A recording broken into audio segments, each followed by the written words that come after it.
We will discuss the important applications of Lagrange equation of motion. So first of all,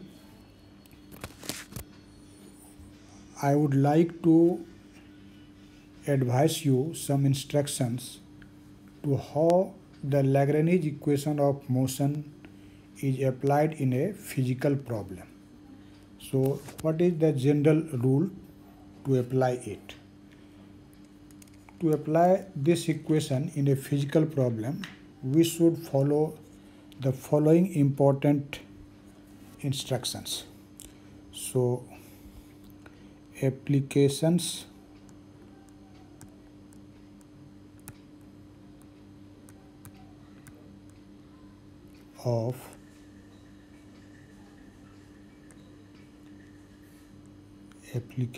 of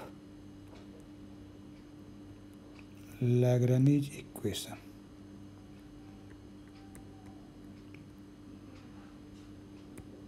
First of all, we will discuss some general instruction.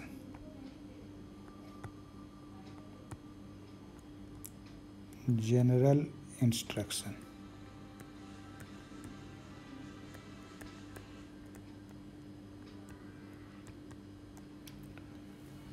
Whenever we have to apply Lagrange equation of motion to solve a physical problem, first of all, we observe the system and find the nature of the system. The nature of the system, I want to say that either the system is a conservative system or a non-conservative system. First of all, we have to find it. So to find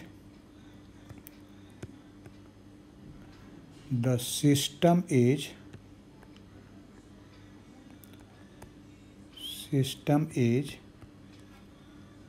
either conservative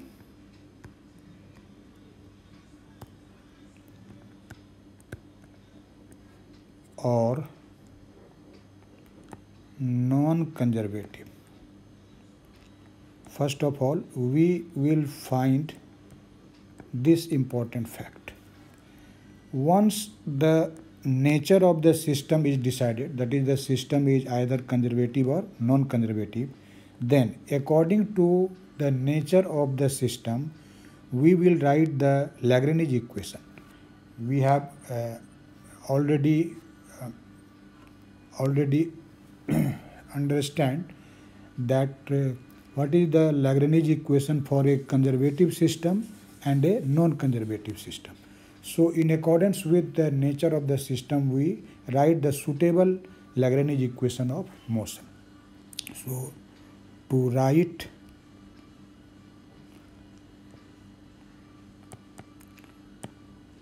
Lagrange equation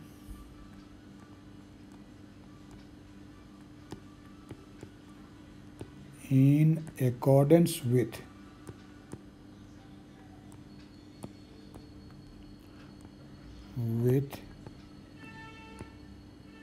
the nature of the system. Nature of the system. Now, the most important step which will follow, that to find the generalized coordinates needed to describe the system. So, to find degree of freedom and generalized coordinates. Degrees of freedom and generalized coordinates.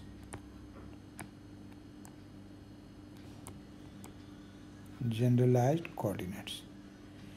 You know, once the number of degrees of freedom will be decided and generalized coordinates are also decided, we can write the Lagrange equation. Say if f equal to degrees of freedom freedom and Q1, Q2, so on Qf. If f is degrees of freedom, you know the number of generalized coordinates will be f, and here there is no proper problem. So in this working rule, I am just writing the generalized coordinates by the symbol Q1, Q2 and Qf. And when we will decide these generalized coordinates, then we will write the Lagrange equation. As there are f degrees of freedom, so you have read in previous lecture that the number of Lagrange equations will be f. So suppose if our system is a conservative system, in that condition what will be the equations? The equations will be d dt del L by del Q1 dot minus del L by del Q1 will be 0. This is for a conservative system. Similarly, we will write the second equation d dt del L by del Q2 dot minus del L by del Q2, and this will be 0. And in this way we write the fth equation, and that will be d dt del L by del Q2 dot minus del L by del Q2 dot, this is Qf dot, and del L by del Qf, and that will be equal to 0. In this way, if our system is conservative, then we will write these f equations. In actual problem, the number of f is very small, that may be 1, 2 or 3. It is not a very large number in a proper physical problem. Now, in the next step, what we will find, this is in fact fifth step. You know Lagrangian L of the system is what? This is T minus V, and you know T represents the kinetic energy of the system and V represents its potential energy. So to apply these equations, we must find L, and for finding L, we will have to find kinetic energy T and potential energy V. So our main task is to find the kinetic energy of the system and its potential energy, and finding these two energies, we will find the Lagrangian L of the system. And after finding the value of L, we will substitute that value in the Lagrange equation, and we will solve that equation and get the desired result. So finding L and substituting in the Lagrange equation and solving that equation, we will get the desired result. So these are the important instructions to apply Lagrange equation in a proper physical problem. Now I am going to take some important examples. In the present lecture, I would like to discuss only one application, and then in the forthcoming lectures we will see the other applications of Lagrange equations of motion. So the first application I would like to take a very important problem, which is one-dimensional linear harmonic oscillator. One-dimensional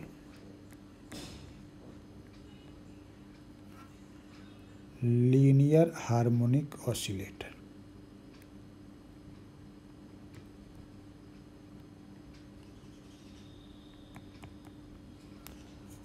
Linear harmonic oscillator. Actually, the problem of a linear harmonic oscillator is a most important problem of classical mechanics. You will see in forthcoming lectures that in any formulation of classical mechanics, this problem definitely occurs, and we solve it by different techniques of classical mechanics or different formalism of classical mechanics. So at present we will solve the problem of one-dimensional linear harmonic oscillator by the use of Lagrange equation of motion.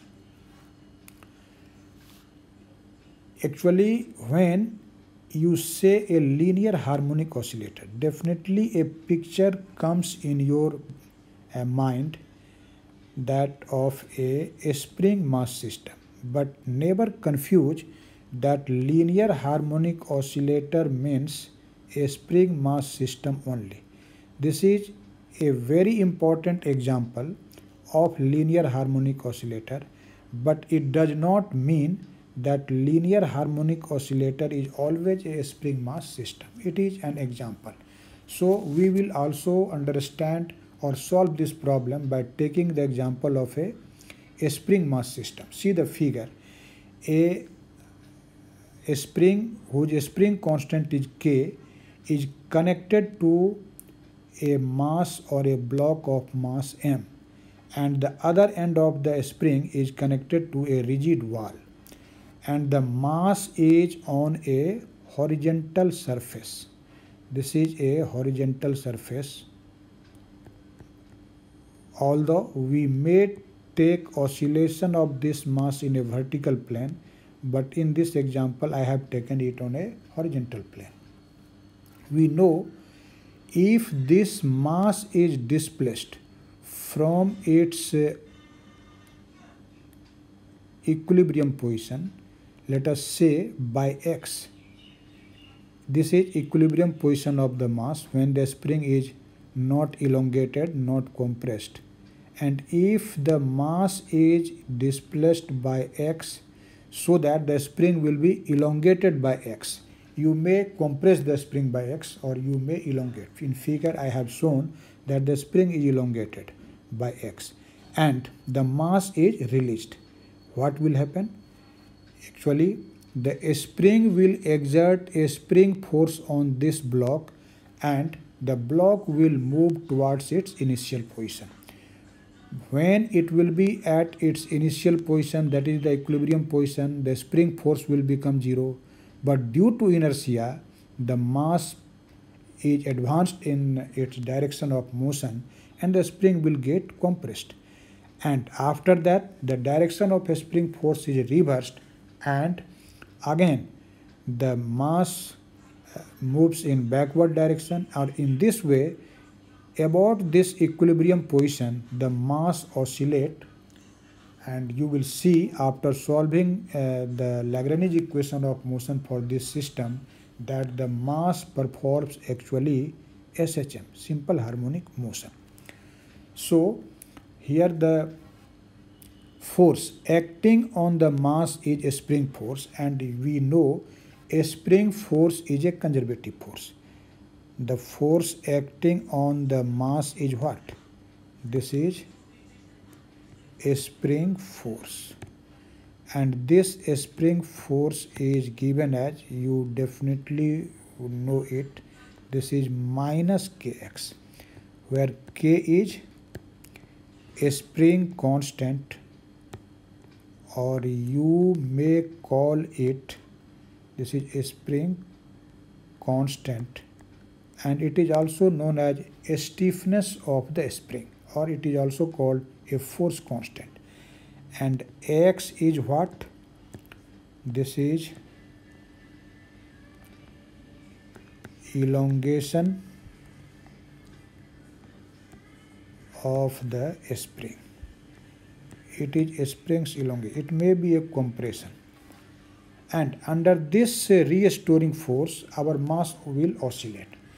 As a spring force is a conservative force, so this system is a conservative system. Again, one thing is remarkable, that the block or the mass is constrained to move on this horizontal surface. It means the position of the block is completely restricted. So the constraint imposed on this block is a holonomic constant. So we can decide the nature of the system. What type of this system is? This system is a holonomic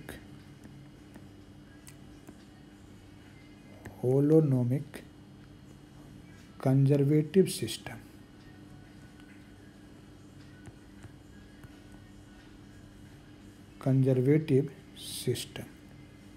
Holonomic conservative system. Conservative, why? Because the force acting on the mass is a spring force, and a spring force is a conservative force. And why holonomic? Because the position of the block is constant to move on this horizontal surface. So the constant imposed on it is a holonomic constant. Now see, the complete motion of this mass will be decided by only one variable, and that variable is x. Since one variable is needed to describe the motion of the block, so degree of freedom of this system is 1, and the generalized coordinate will be x. So what is degree of freedom? Degrees of freedom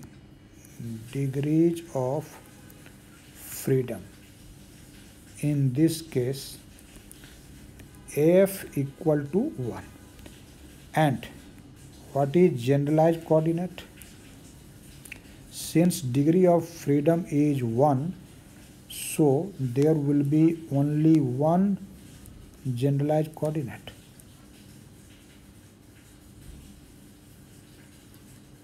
And that generalized coordinate is q equal to x.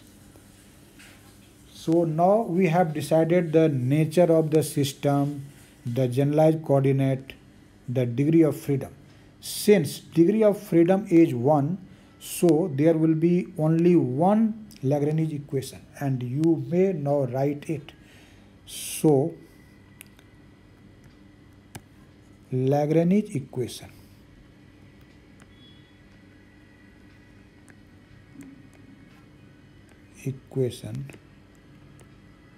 for this system,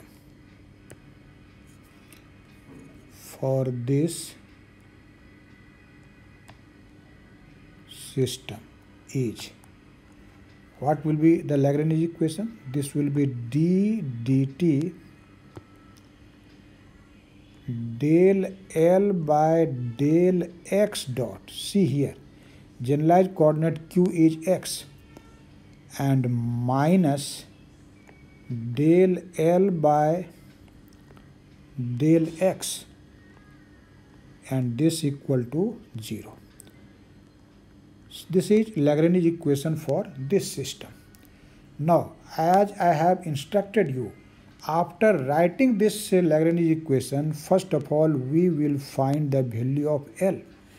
Now we know the Lagrangian L of the system is what? This is T minus V.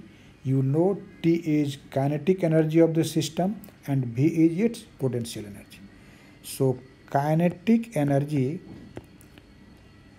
of the system, kinetic energy of this system will be what? This T will be equal to half m x dot square. X dot represents the velocity of the block.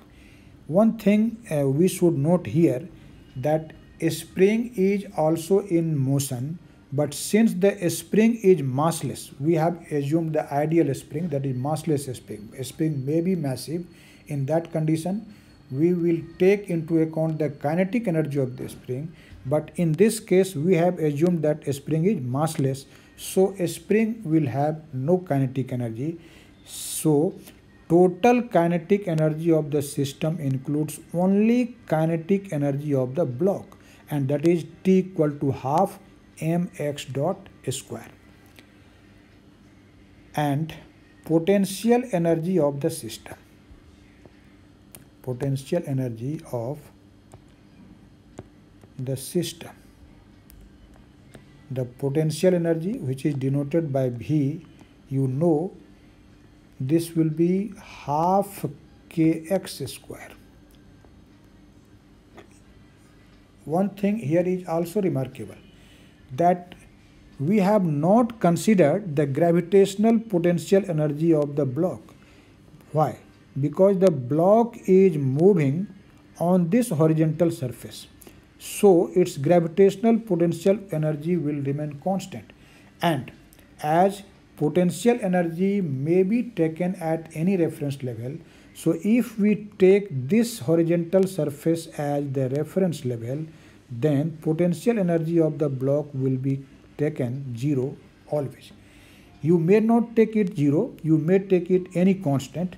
So it is a constant, and if we consider it the constant value of potential energy, it will make no difference in our calculation. So we overlook the potential energy of the block, and so we say this is the total energy of our total potential energy of our system. Now we have calculated T and V, so Lagrangian of the system will be determined. Therefore, what will be L?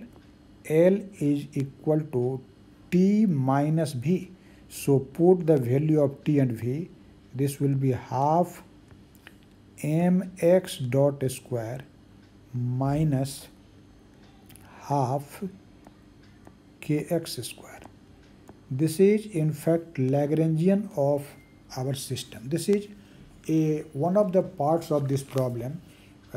Sometimes you are asked to find the Lagrangian of this system. So this is Lagrangian of the system. See here equation 1. For solving equation 1, we have a need to find del L by del x dot and del L by del x. So we can substitute this value of L directly in equation 1, or let us calculate these partial derivatives separately, and after calculation of these partial derivatives we will substitute it in 1. So now we will find these partial derivatives. Now what will be del L by del x? See here, we are differentiating L partially with respect to x, so x dot will be treated constant, and so the derivative of first term will be 0, and second term's derivative will be what? Half k is constant, and x square will be differentiated, and this will be 2x. So this 2 and 2 will cancel out, and our result is minus kx. So del L by del x is minus kx. Now we will find the value of del L by del x dot. Del L by del x dot. See the expression for L. This will be what? This will be half m 2x dot minus 0, and therefore this 2 and 2 will cancel out, and our result is mx dot. So we have calculated del L by del x and del L by del x dot. Now these two values will be substituted in equation 1. See equation 1. We will substitute for del L by del x dot and del L by del x. And after substituting these, what we will get? So from equation 1, see the equation 1, this is d dt del L by del x dot, and del L by del x dot is what? This is mx dot. and minus now is del L by del x, and del L by del x is what? Del L by del x is minus kx. So let us put here minus kx, and this equal to 0. M is constant and x dot will be differentiated. This will be x double dot, and this is plus kx equal to 0. And now take this m as a common factor. This will be x double dot plus k over m x equal to 0. As m is not 0, in classical mechanics we never consider a massless particle. That will be in fact just an assumption, but actually the particle is never massless. So as m is not 0, so what will be 0? The other factor will be 0. So we will get x double dot plus k over m into x equal to 0. Or we may write this equation as d2x dt square plus k over m into x equal to 0. Actually, this is the equation of motion of the one-dimensional linear harmonic oscillator. This is equation of motion of the 1D one-dimensional linear harmonic oscillator.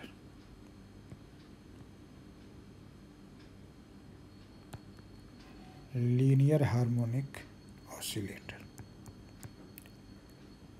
See this equation, and if we compare this equation with a standard equation of SHM. What is the standard equation of SHM? We know the standard equation of SHM is what? A standard equation of SHM. This is in fact d2x by dt square plus omega square x equal to 0. So compare the equation of motion obtained for the linear harmonic oscillator in equation 2 with the standard equation of SHM defined in equation 3. What you find? We find that this omega is actually what? This is angular frequency of SHM. So comparing these two equations, we find the angular frequency with which our linear harmonic oscillator will oscillate. So the linear harmonic oscillator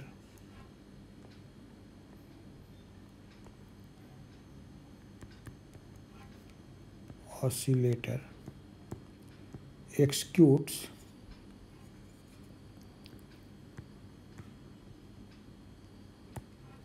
SHM with an angular frequency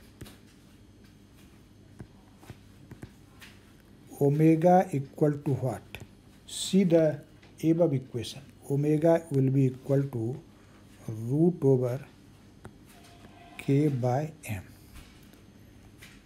And if you want to find out the period of oscillation, you can calculate as omega is known. Hence, period of oscillation. Period of oscillation T. We know this T is equal to 2 pi over omega, and so substituting the value of omega, what will be our result? This will be 2 pi root over m by k. This is the period of oscillation, this linear harmonic oscillator. So you have seen how easily the problem of linear harmonic oscillator is solved by the use of Lagrange equation. In next lecture we will discuss its